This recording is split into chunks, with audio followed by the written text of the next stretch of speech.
I'm grinning ear to ear. Oh my gosh, it was so funny. I loved it.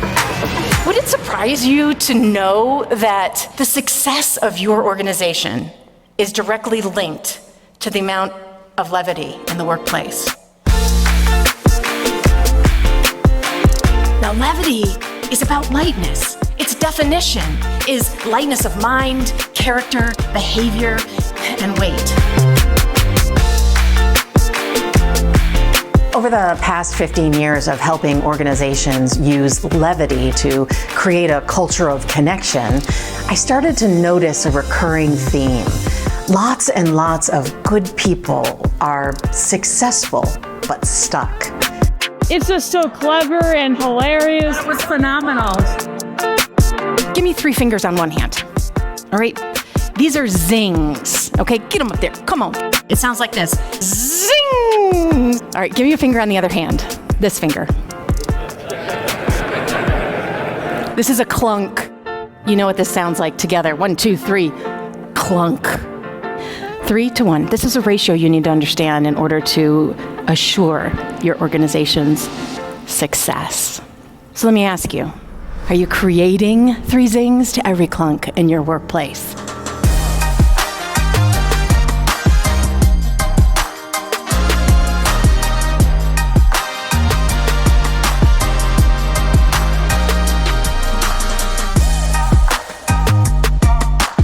I began doing research and having conversations with people who had overcome stagnation. We need to disrupt to get unstuck. Overcoming stagnation and reigniting motivation starts when you choose to live a lighter life. I created Live Lighter to help, and one simple aspect of this tool is grow, play, belong. It's about leveraging levity to lift yourself and others. Professional levity in all its forms is the key to live lighter. The challenge we face is understanding that positivity and professionalism and levity and leadership are not mutually exclusive. Oftentimes in very, very serious situations, leaders lock down when we need to lighten up. There's so many things that could happen on a daily basis. It can bring your motivation to a screeching halt. The more connected and bonded that your team are, the faster they're going to overcome those challenges. And the fastest way to connect is through levity.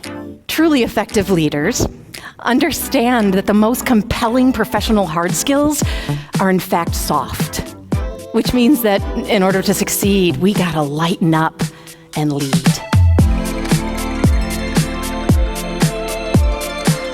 If you add a little bit of levity to your leadership, it will impact so much more powerfully because no one's expecting it. Just a little bit goes a long way for you. By introducing Live Lighter, organizations are empowering individuals to identify what in their life feels heavy, to break through insecurity, and to move forward toward vibrant, purposeful progress. It was entertaining but relatable. So there's a keynote in there, but it's delivered in such a way that it's just a treasure. You can be a day maker or a game changer. It all starts with Live Lighter, and it all starts now. Hi, I'm Tami, and I'm a recovering people pleaser. Can anyone relate? Is anyone? Oh, okay. All right. Are you like me? Do you find that you can kind of keep everything going? You've got the balance, you've got the work and the life, you've got the compartments and the departments, and everything's going along smoothly. And then it happens one morning, and I don't know why, but it always seems to be a morning that someone calls you and they ask you to do something, to volunteer, just something outside of your realm of responsibility. And without even thinking about it, you automatically say, oh, all right, there are many of us here today. You say yes, right? And it's just one yes. It's not like you went out yesing all night long. It's not like you closed the drapes and were yesing in the afternoon. It's just one yes. But that is a slippery slope. And before you realize it, you find that you are face down in a pile of complex contracts and crappy catering and surly staff and precarious pipe and drape, and you're having a panic attack because, oh my goodness, you forgot to schedule a time to pee. Who's with me? Who's off the wagon right now? All right, awesome. Oh, great, okay. I have something that might help. Okay, I was a professional actress for many years. So when it comes to times of stress or when I'm put on the spot, I love to have a line that I can use in order to kind of take myself out of that. So here's your line. Are you ready? The next time somebody asks you to do something outside of your realm of responsibility, never say yes right away. That's the first thing. What you do is you pause, you give them a finger, this finger, and you say, let me get right back to you on that. That's it. Let me get right back to you on that, okay? I mean, what it does, it's polite, it's concise, and it does exactly what you need it to do. It gives you some time and space to look at your schedule, look at your calendar, look at your other responsibilities, and most of all, to put the people pleaser back in the closet, right? Let me get right back to you on that. So that's just a little tip that you can use to stop the madness of the obligation kind of going and spiraling down. Because you guys are yes people. That's what you do. That's what you do. How about this for a phrase? We can make that work. We can make that happen. Do you know how often I hear this from planners? When people come with the most outrageous request and you're like, we can make that work. So you want to say yes. You want to be the best that you can be for everybody that you're serving. But sometimes, in order to be the best for them, we have to look after the most important person, and that's ourselves. Because if you don't have the time, space, and capacity to look after yourself, you're not doing anyone any good. So sometimes you have to say yes. You have to say no to make room for yes. You know what I mean? You have to say no to make room for yes. So I congratulate you because you said no to a lot of things this week. You said no to making lunches. You said no to looking after things back home in the office.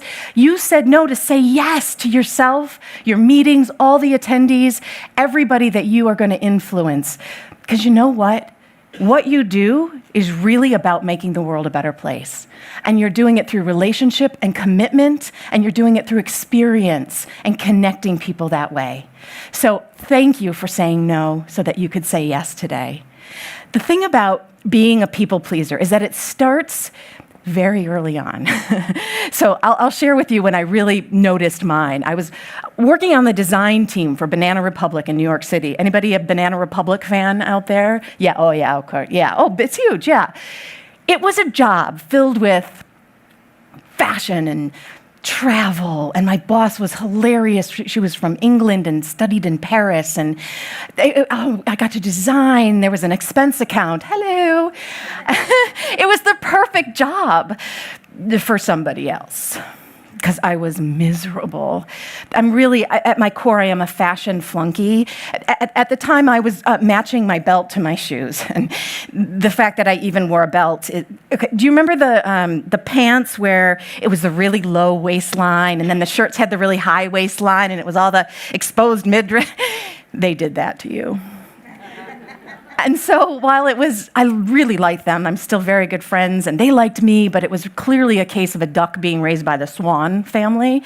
So much to the horror of my family, I resigned and went to work for a Broadway producer.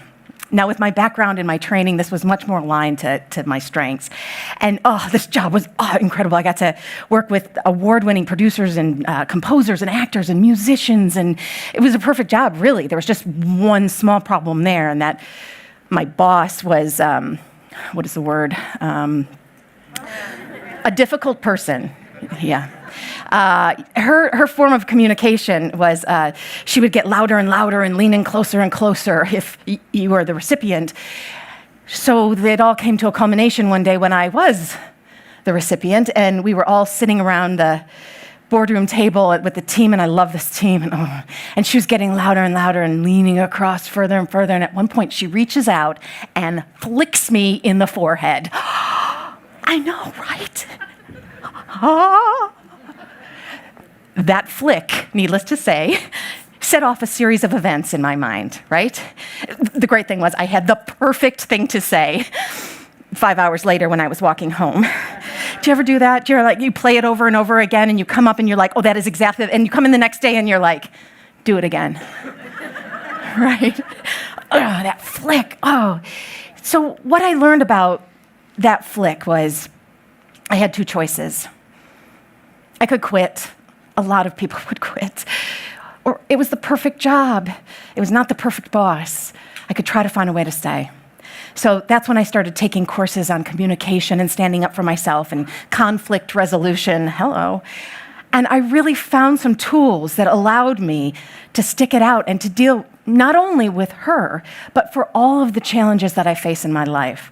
And so what I'd like to do today is I'd like to share some of those things with you. Because listen, you've been flicked. You have been flicked, whether it's right in the forehead, but the world is full of flickers. There are people who are just waiting, right, to kind of take you down a notch. And so it happens all the time.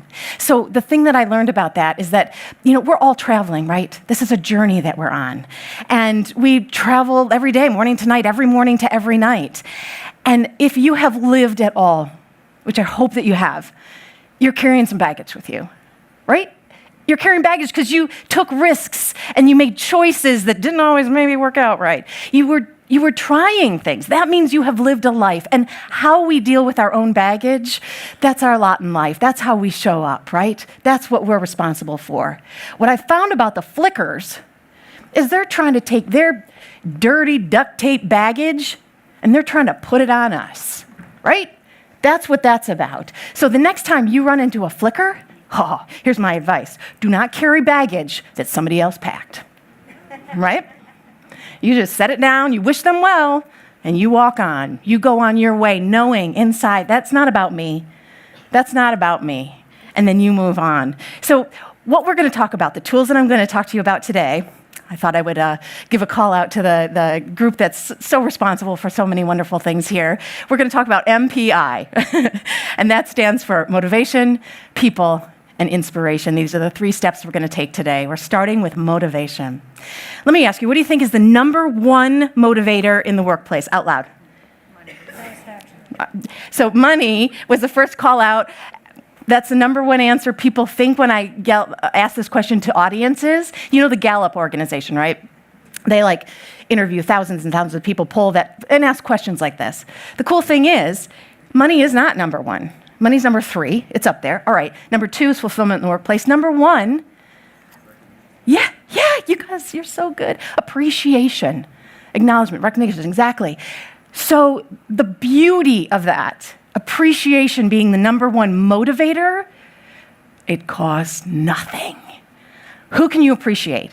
Who can you show appreciation for, not only in your workplace, but in your home, in your life, everywhere you go? Because showing appreciation is the number 1 way to get people to come along with you.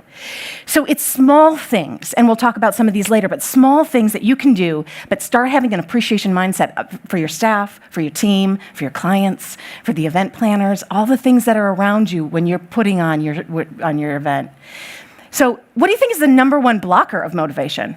What blocks motivation? I'll tell you. Perfectionism. Anybody know this guy? Is anybody this guy? Yeah, absolutely. This is honestly your industry, your profession is full of perfectionists. It's almost one of the requirements that you have everything. You're looking after everybody, every detail, everything, every day, every time, right? The difference between precision and perfection is what the blocker is. So precision means everything's happening when it needs to, the spreadsheets and the flowcharts and all those kinds of things. Perfection is when you stop and you don't move forward because it's at 80%, right? How many times have you been working on something and thought, it's almost there, I'll get back to it, and it's gone? And you don't do that. So perfectionism is one of those things that when you can recognize it in yourself. So I'll give you a little history on me. I grew up in the great state of Michigan. You're from Michigan? All right, awesome. Has anybody else ever heard of Michigan? Okay, so I like to say that we are one of the more creative states in the country, and there's a reason. It's because we don't even need a map to show you where we're from. Michigan is shaped like a hand, so if you run into people, so shung. Detroit, all right, shung. Ann Arbor, right here. Okay, people just point to a place on their hand to say where they're from. So I went to grad school in the Detroit area at the Hillberry Repertory Theater program, where I got my Master's of Fine Arts degree. And then after I graduated, I went with Jeff Daniels, the actor from Newsroom and Dumb and Dumber, and I helped open the Purple Rose Theater Company. That's right. And then I was a university professor at Central Michigan University, and I taught classes in communication and speech and presentation skills. And then with Jeff's help, I moved out to New York City, and I was able to get a job on a daytime soap, and then a job on a nighttime soap, and worked with a local director out there. And then I got into voiceover. And I became a voice for Nissan and Givenchy and People magazine. And there was one of my pieces of work that went over the entire nation, possibly the world. I'm not sure, but if you'll close your eyes, I think you may have heard it. Your call is very important to us. Please remain on the line for the next available representative. Now you have a face to hate. And that was awesome. I loved my work. But being a classically trained actress, what I really wanted was to be on stage in New York City. And I thought the only way that is ever going to happen is if you're perfect. It's New York. So I took classes and I rehearsed and I rehearsed and I got coaching and I rehearsed and I rehearsed and I watched what everyone else was doing around me. And I tried to get closer and closer and closer to perfect, what I thought was perfect. Now, I always tried to get as much like the person that I saw before me as I could. And so for every audition, I became closer and closer to what I thought was perfect. And I never booked the gig. But I didn't give up. I'm an optimism. So I was in my studio apartment on the Upper West Side of New York City, a shoebox, really. And I was preparing for probably the biggest audition that I had ever been on since moving to New York City. And I was getting myself pumped up. Do you ever do that where you're like, all right, okay, I can do this, right? And you're like, having a little pep talk. And I'm like, all right, Tami, you just got to try harder. You've just got to be more perfect. And I was had my platform Mary Janes on. Yeah. I had on my little black skirt. I'm feeling cute. I am jamming out to some rockin' music. ABBA. By the time I left my apartment, I was confident. I strut to the train station. I skip down the steps. On the train, I choose to stand so I don't wrinkle.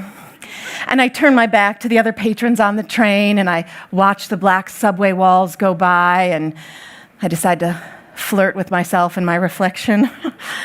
You've done it. By the time I got to Times Square, I was confident. I thought, this is perfect. You have prepared perfectly. And as I came up the steps, I thought, this is perfect. And people started to turn around and take notice of me. And I thought, this is perfect. And as I got into the line at the Actor Equity Center, and a young woman came up behind me and she said, hi, I'm sorry, I don't want to bother you, but I just have to tell you. And I'm thinking, tell me what? I'm perfect. The entire back of your skirt is tucked up into your pantyhose.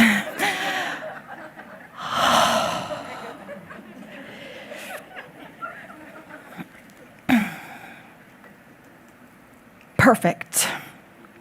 Oh, every ounce of confidence just rushed out of me. Have you been there? Where you're like, and then something happens and it just goes sideways.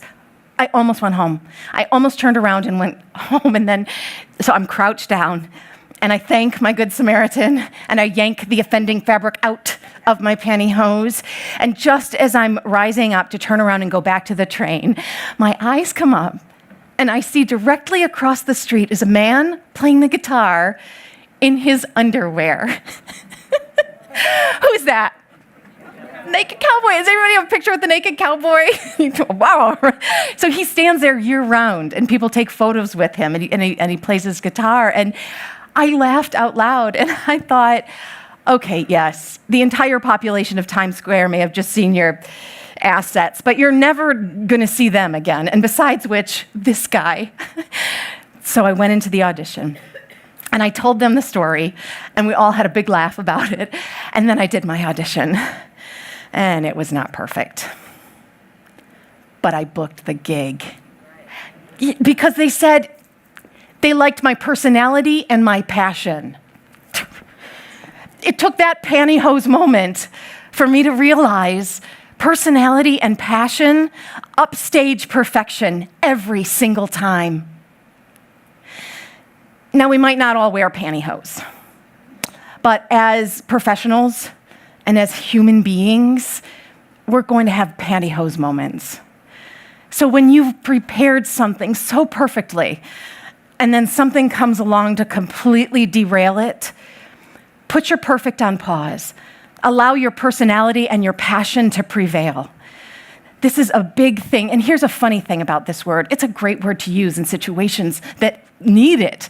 Like when, you've been running around getting everything set up and you finally get your double shot latte and somebody kicks it over and you're in front of the client and you can say, oh, pantyhose, I'll just be right back. Or if the team is meeting and tensions are high and energy is low, you can say, all right, this has gone a little pantyhose, let's take 5 minutes and come back. The best is if you're at home and you're with your significant other, maybe you're having a conversation where you don't agree, you can say, hey, listen, don't get all pantyhose on me, let's just talk about this, right? And you'll notice, what? And you'll see smiles and it will lighten the situation. So motivation is about appreciation. It's about putting your perfect on pause. Remember those things as you try to self-motivate yourself in this extremely challenging world. The next stop we're going to talk about is the people aspect.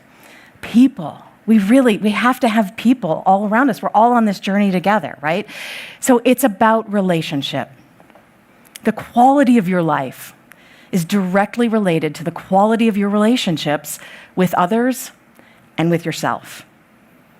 So I like to start with the self. How in tune are you with yourself?